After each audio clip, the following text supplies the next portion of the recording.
মোহতারাম নাজরিন, আমরা আজকে খুবই গুরুত্বপূর্ণ একটি বিষয় জানব। সেটি হচ্ছে যে আমাদের সমাজের মধ্যে অনেক মা বোনরা এবং অনেক বৃদ্ধ বাবারা রয়েছেন যারা কোরআনে কারিমের খতম করে থাকেন কয়েকভাবে, এক একজন এক এক নিয়মে, এক একজন এক এক রকমেরভাবে কোরআনে কারিমের খতম করে থাকেন।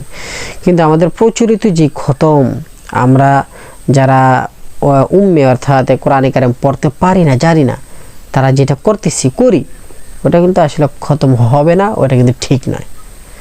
এইভাবে খতম সারা জিন্দেগিতে করলে কোরআন খতম হবে না। দেখেন, আপনার একটা জায়গা আছে, আপনার একটা বাড়ি আছে, ঘর আছে, আপনার ওই বাড়ির জমির একটা দলিল আছে। এখন যদি এই জরিপ করতে আসে, তারপরে খুঁজতেন যদি তালাশ করে, বা জমিন এইটা আপনার কিনা এটা যদি যাচাই বাছাই করতে যায়, তখন প্রয়োজন হবে কি? দলিল, জায়গার দলিল। এখন আপনি যদি ওই জায়গার দলিলটা না দিয়ে আপনি যদি কারেন্টের বিলের কাগজ দেন, হবে? হয় না, কখনই হবে না। সেম টু সেম কোরআনে কারিম তেলাওয়াত করতে হবে। কোরআনে কারিম যেভাবে লেখা আছে ওইভাবে পড়তে হবে। আবার আপনি ওইটা না পড়ে যদি কোরআনে কারিম পুরো শুরু থেকে শেষ পর্যন্ত যদি বিসমিল্লাহির রহমানির রহিম, বিসমিল্লাহির রহমান, আয়াতের হাত ঘুরাইতেছে না, বলতে বিসমিল্লাহির রহমানির রহিম, বিসমিল্লাহির রহমানির রহিম, বা হাজা কালামুল্লাহ, বা এইভাবে হাত ঘুরে চলে যাইতেছে, এর দ্বারা তো কোরআনে কারিম খতম হবে না। আপনি যদি শুরুর যে মেসালটা আমি দিলাম ওইটা যদি বুঝে থাকেন, অবশ্যই সেটা বুঝবেন। আপনার নাম হচ্ছে আব্দুল্লাহ, আপনাকে কেউ যদি আইসা বলে রফিকুল্লাহ, আপনি জব দিলেন রফিক ভাই, আপনি তো ফিরে তাকাবেন না, কারণ আপনার নাম রফিক না।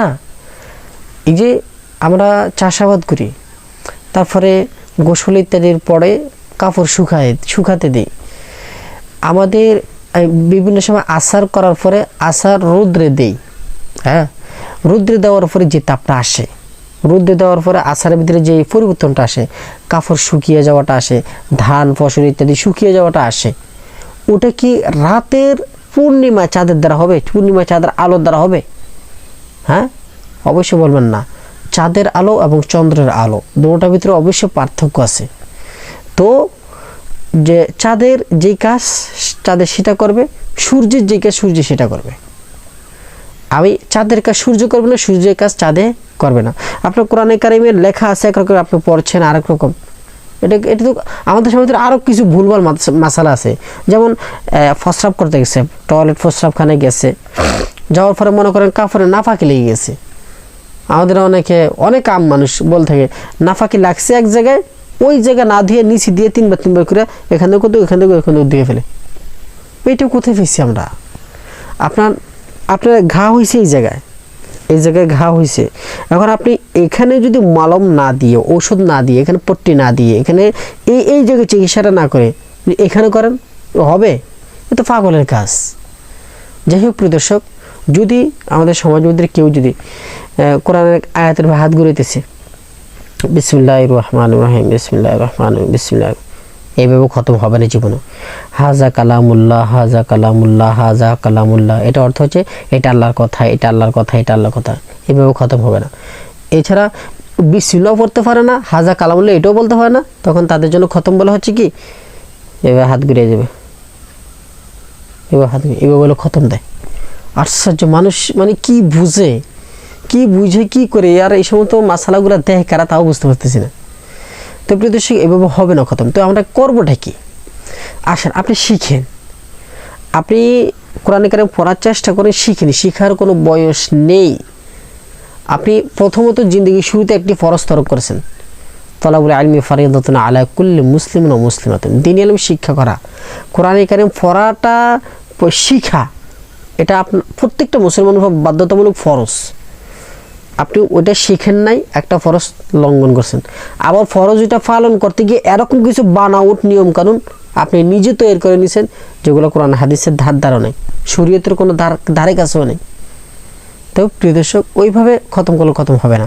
তা আপনি শিখেন, এই রমজানে কিছু শিখেন, সামনে রমজানে কিছু শিখেন। কোরআন শিখা কিন্তু একদম সহজ। বা আপনি যেইভাবে পারেন বানান করে হলেও পড়েন, হ্যাঁ, নসেত কতটুকু ফজে আলহামদুলিল্লাহি রব্বিল যাবে যেইভাবে পারেন আপনি ওইভাবে পারেন, কিন্তু কোরআনে কারিমে যেইভাবে লেখা আছে, যেটা যেখানে যেরকম আছে ওইটা ওরকম করে পড়েন। অশুদ্ধ হোক, অশুদ্ধ হইলেও আপনি ওইভাবে পড়ার চেষ্টা করেন। আপনি অশুদ্ধ হইতেছে এই জন্য আপনি পড়তে পারেন না, সেই জন্যই তো অশুদ্ধ হচ্ছে নাকি। তো আপনি মোটামুটি যেটা পড়তে পারেন ওইটা হচ্ছে অশুদ্ধ, এবং ওইটা পড়া ছাড়া আপনি যদি আরেকটা পড়েন সেটা কীভাবে শুদ্ধ হবে? বুঝে আসেনি মনে হয় কথা নাকি। তো শিখার জন্য চেষ্টা করেন, চেষ্টা করতে করতে ইনশাল্লাহ একদিন আপনি শিখবেন। আপনি মোটেও পড়বেন না, এটা শেখার চেষ্টাও করবেন না, এখন এটা বদলে অন্য একটা নিয়ে আসার চেষ্টা করবেন, অন্য একটা করবেন, তো এটা কি হবে? আপনি বিয়ে করছেন, বিয়ে করে কাকে? মহিলাদেরকে, মেয়েদেরকে তো নাকি। বিয়ে করার পরে আপনি জামাইকে যদি হিজড়া একটা নিয়ে দেন, এটা কি হবে? বউ বউ বউ যাকে মন চায় তাকে দিই, বা গরু একটা নিয়ে দিছে না, এটা তোমার বউ, এটা কি মানা যাবে কখনো? যেটা যেখানে যেরকম করা দরকার ওটা ওখানে ওরকম করতে হবে। ভাই এই জিনিসগুলো কেন বুঝে আসতেছে না আমাদের সমাজের মানুষরা? আমি বুঝি না কিছু। জোহরের সময় ফজরের নামাজ, ফজরের সময় জোহরের নামাজ, আসরের সময় মাগরিবের নামাজ, মাগরিবের সময় ইশার নামাজ, এরকম উলটফালট করে যদি কেউ পড়ে তাদের নামাজ হবে জীবনে? জীবনে নামাজ হবে?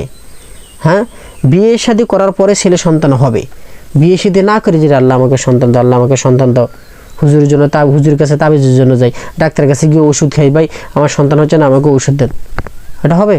যেটা করলে যেটা হবে ওইটাই আগে আমাদেরকে করতে হবে। যাই হোক প্রিয় দর্শক, আশা করছি বুঝতে পেরেছেন। এইভাবে খতম করলে খতম হবে না, তো করতে হবে কি? আমাদেরকে শিখতে হবে।